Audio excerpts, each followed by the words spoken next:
Hey, what's going on out there, YouTube family? This is Samuel here representing Team JVS. I'm just letting you guys know I'm going to be doing a large amount of quick fire, unedited, unscripted reviews. And the first one up is Apple TV Plus's CODA. Now, CODA, what that means is a child of of deaf adults.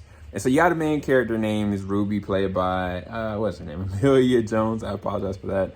And Emilia is very talented.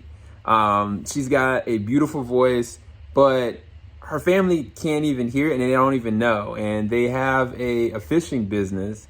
And right now that business is being threatened. And she's torn between two different worlds. She's torn with the elevation that she needs to be able to be a better artist and performer, and also her responsibility to her family as a whole, which is very fascinating. That I didn't think it would be probably one of the better wholesome films I've seen this year. So the backdrop in the story is actually really beautiful, because you find that the family is really interesting. Like Jackie and Frank, their relationship is hilarious, but it's beautiful and it's raw and rich.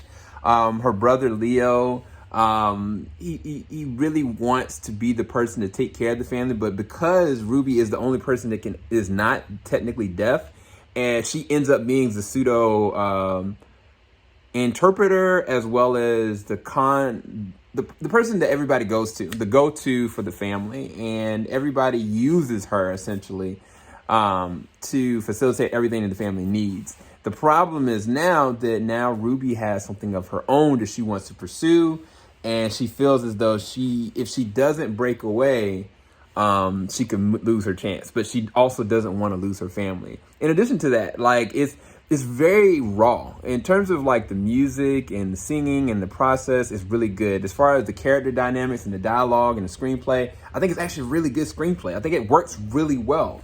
I think the acting is really good. I think that Emilia Jones does an amazing job. But even deeper than that, her dad, who does not utter an actual word or syllable, played by Troy Kotsur, his performance as Frank is amazing. Like, it is so good.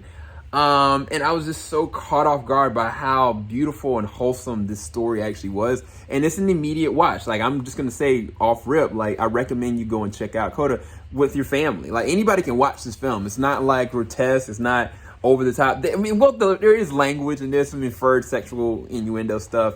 But at its core, it's a very poignant, beautiful, timeless story. Now, the negatives on this. The way it is shot. Like, the cinematography isn't anything captivating. The camera angles aren't going anywhere. The color grading is just kind of like bland.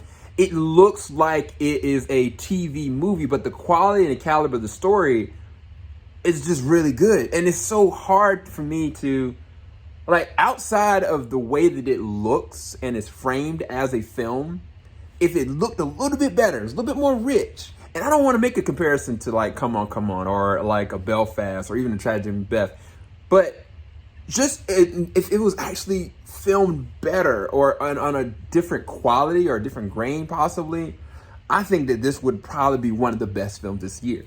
And I think that's the sad part about it. It's like the way that the structure goes and the way that it, just kind of goes through, like, it's kind of like, it could easily be like a little mini series, or it could be like, I can't even do that, because I just looked at Mayor of Easttown, and the cinematography and the quality of that is on the next level. And that's just about a detective-based story. So I have to deduct a lot from that. I did like the character interactions, though. Like the teacher, I thought that interaction with Ruby was really interesting, because it's really challenging. And at the same time, he does such a really good job. But the other side of that is Ruby's interaction with other characters. Like Ruby's best friend, it's kind of very promiscuous, but it's really hollow. It's not a lot there of substance necessarily. The person that's a love interest, like, I think that his character does take an interesting turn, but it's really hollow as well.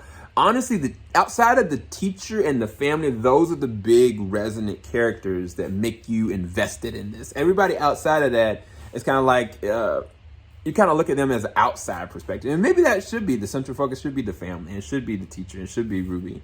And I think that Emilia Jones is very, very talented, especially when I've seen so many great musical performances this year. But as a grade, I would rate this at a 8 out of 10. Highly recommend you go and check out CODA. Definitely one of the more enjoyable films I've seen this year. It is on Apple TV Plus right now and available for you to go and watch.